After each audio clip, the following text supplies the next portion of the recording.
Assalamualaikum warahmatullahi wabarakatuh. Perkenalkan, nama saya Regina Karini Stiandari. Di sini saya akan menjelaskan mengenai pelanggaran kode etik akuntan publik, studi pada kasus Enron dan KAP Arthur Andersen. Yang pertama ada pendahuluan, terdiri dari latar belakang, rumusan pembahasan, dan tujuan. Latar belakang. Pelanggaran kode etik akuntansi yang terjadi di dalam Enron Corp yang terungkap pada Desember 2001, yaitu kasus terjadinya perilaku moral hazard, diantaranya manipulasi laporan keuangan dengan mencatat keuntungan 600 juta dolar AS padahal perusahaan mengalami kerugian.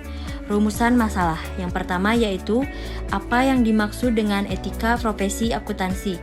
Yang kedua, apa saja prinsip-prinsip etika profesi akuntansi. Yang ketiga, apa saja yang termasuk teori-teori pelanggaran etika bisnis. Dan yang keempat, bagaimana contoh kasus yang terlibat dalam pelanggaran etika bisnis. Selanjutnya tujuan, yang pertama yaitu untuk mengetahui pengertian etika profesi akuntansi. Yang kedua, untuk mengetahui prinsip-prinsip etika profesi akuntansi.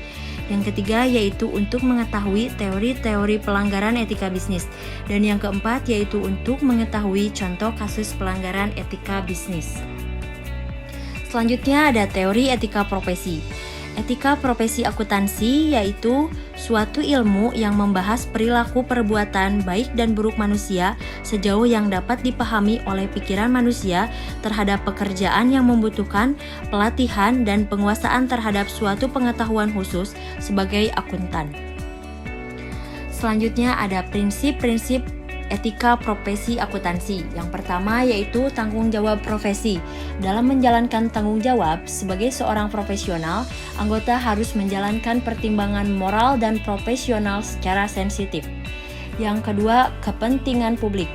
Profesi akuntan memegang peran yang penting di masyarakat, di mana publik dari profesi akuntan yang terdiri dari klien, pemberi kredit, pemerintah, pemberi kerja, pegawai, investor, dunia bisnis, dan keuangan, dan pihak-pihak lain bergantung kepada objektivitas dan integritas akuntan dalam memelihara berjalannya fungsi bisnis secara tertib. Yang ketiga yaitu integritas. Integritas adalah suatu elemen karakter yang mendasari timbulnya pengakuan profesional.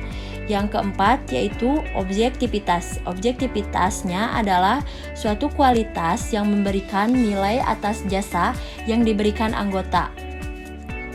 Yang kelima yaitu kerahasiaan. Setiap anggota harus menghormati kerahasiaan informasi yang diperoleh selama melakukan jasa profesional dan tidak boleh memakai atau mengungkapkan informasi tersebut tanpa persetujuan kecuali bila ada hak atau kewajiban profesional atau hukum untuk mengungkapkannya.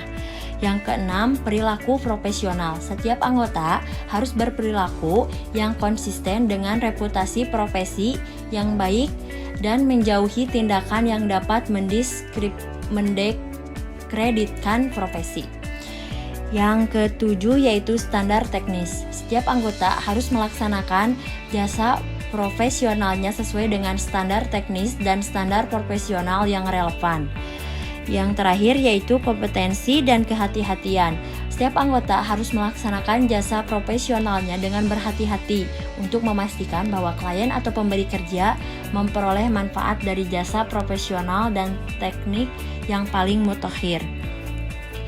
Selanjutnya ada teori-teori etika bisnis.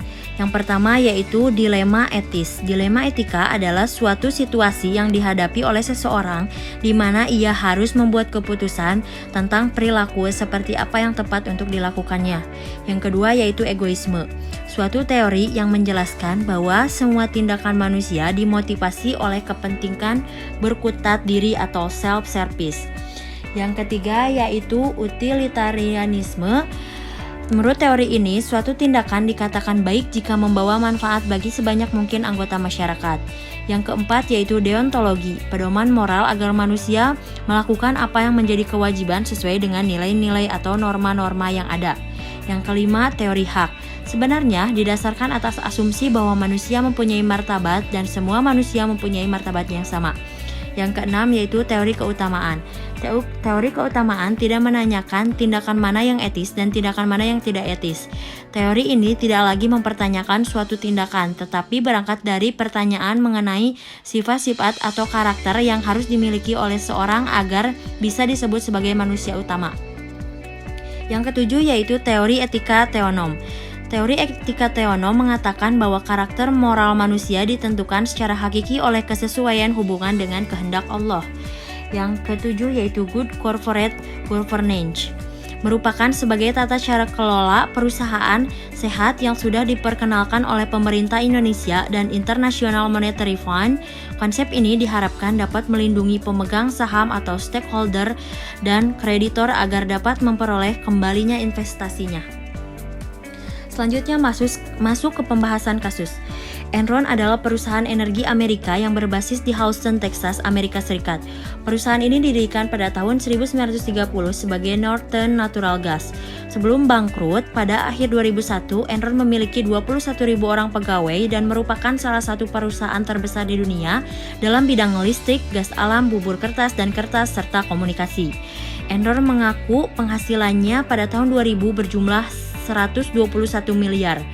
Enron menjadi sorotan pada akhir 2001 ketika terungkap bahwa kondisi keuangan yang dilaporkannya didukung terutama oleh penipuan akuntansi sistematis, terlembaga, dan direncanakan secara kreatif. Operasinya di Eropa melaporkan kebangkrutannya pada tanggal 30 November 2001. Adanya skandal akuntansi yang melibatkan pihak manajemen dan auditor eksternal dengan melakukan markup pendapat dan menyembunyikan hutang lewat bisnis partnership yang sangat mencoreng profesi akuntan publik.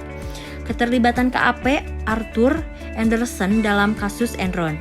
Arthur Andersen, perusahaan akuntan yang mengaudit laporan keuangan Enron, juga sebagai konsultan manajemen Enron.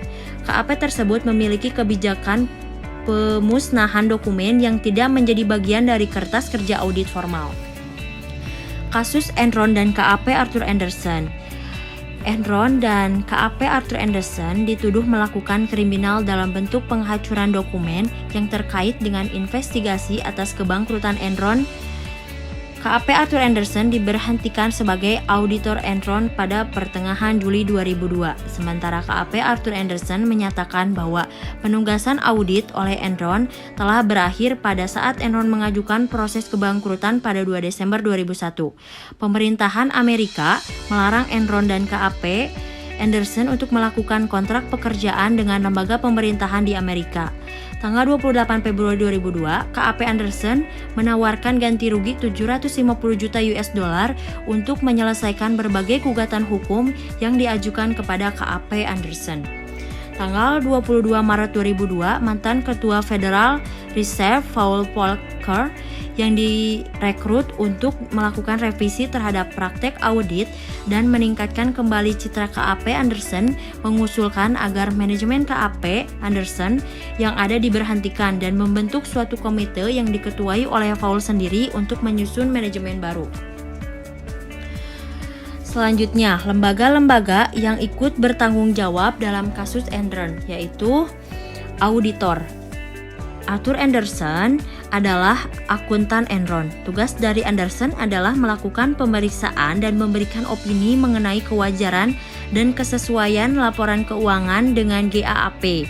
Andersen mengalami konflik kepentingan akibat pembayaran yang begitu besar dari Enron. 5 juta untuk biaya audit dan 50 juta untuk biaya konsultasi. Yang kedua yaitu konsultan hukum.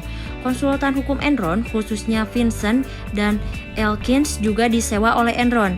Konsultan hukum ini bertanggung jawab untuk menyediakan opini hukum atas strategi, struktur, dan legalitas umum atas semua yang dilakukan Enron. Yang ketiga yaitu regulator. Sebagai perusahaan publik, Enron diharuskan mengikuti perusahaan dari SEC, akan tetapi dalam pengawasan SEC tidak melakukan investigasi mendalam atau melakukan konfirmasi ulang terhadap Enron. SEC hanya mengandalkan pada testimoni yang dibuat oleh lembaga lain, sedangkan NYSE mengharuskan Enron memenuhi perdagangan di NYSE. Berbeda dengan SEC, NYSE tidak hanya melakukan verifikasi first hand. Yang terakhir adalah pasar hutang. Enron mengingatkan dan menginginkan dan membutuhkan sebuah rating, sehingga Enron membayar Standard & Poor's serta Moody's untuk memberikan nilai rating. Rating ini dibutuhkan untuk sekuritas hutang perusahaan yang diterbitkan dan diperdagangkan di pasar. Yang menjadi masalah, perusahaan rating tersebut hanya melakukan analisis sebatas data yang diberikan kepada mereka oleh Enron, operasional, dan aktivitas keuangan Enron. Kecurangan Enron yang pertama yaitu window dressing, manipulasi akun-akun laporan keuangan agar nampak menarik di mata investor dengan cara menyembunyikan hutang 12 billion. Melakukan teknik opulence sheet, mencatat di buku besar sehingga tidak tampak di laporan keuangan. Special Purpose Partnership mendirikan hingga 90 perusahaan di luar Enron untuk mengalihkan hutang-hutang Enron. Pembahasan masalah. Menurut teori Proud, ada 3 komponen utama yang menyebabkan orang melakukan kecurangan, manipulasi, korupsi, dan sebangsanya atau perilaku tidak etis, yaitu opportunity, pressure, dan rationalization. Ketiga hal tersebut akan dapat kita hindari melalui meningkatkan moral, akhlak, etika, perilaku, dan lain sebagainya, karena kita meyakini bahwa tindakan yang bermoral akan memberikan implikasi terhadap kepercayaan publik. Praktik bisnis Enron yang menjadikannya bangkrut dan hancur serta berimplikasi negatif bagi banyak pihak. Pihak yang dirugikan dari kasus ini tidak hanya investor Enron saja, tetapi terutama karyawan Enron yang menginvestasikan dana pensiunnya dalam saham perusahaan serta investor di pasar modal pada umumnya. Miliaran dolar kekayaan investor terhapus seketika dengan meluncurnya harga saham berbagai perusahaan di Bursa Efek. Jika dilihat dari agensi teori, Anderson sebagai KAP telah menciderai kepercayaan dari pihak stockholder atau prinsipal untuk memberikan suatu fairness information mengenai pertanggungjawaban dari pihak agen dalam mengemban amanah dari prinsipal. Pihak agen dalam hal ini, manajemen Enron telah bertindak secara rasional untuk kepentingan dirinya dengan melupakan norma dan etika bisnis yang sehat.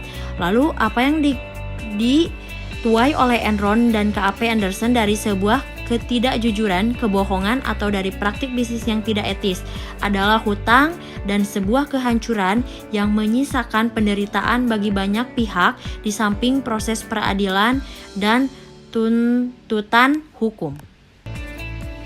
Selanjutnya, kode etik yang dilanggar menurut prinsip etika profesi Ikatan Akuntansi Indonesia. Yang pertama yaitu prinsip integritas.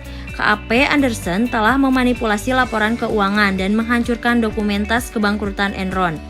Yang kedua yaitu prinsip objektivitas. KAP Arthur Anderson dinilai telah tidak objektif karena justru cenderung berpihak kepada Enron dengan melakukan manipulasi laporan keuangan dan menghambat proses penyelidikan dengan memusnahkan dokumen-dokumen terkait. Yang ketiga yaitu perilaku profesional. KAP Anderson dikatakan tidak berperilaku profesional serta konsisten dengan reputasi profesi dalam mengaudit laporan keuangan dengan melakukan penyamaran data karena kerugian perusahaan sebesar 644 juta yang disebabkan hutang perusahaan yang tidak dilaporkan. Sikap kehati-hatian. KAP Anderson juga melanggar prinsip standar teknis karena tidak melaksanakan juga profesionalnya sesuai dengan standar teknis dan standar profesional yang relevan.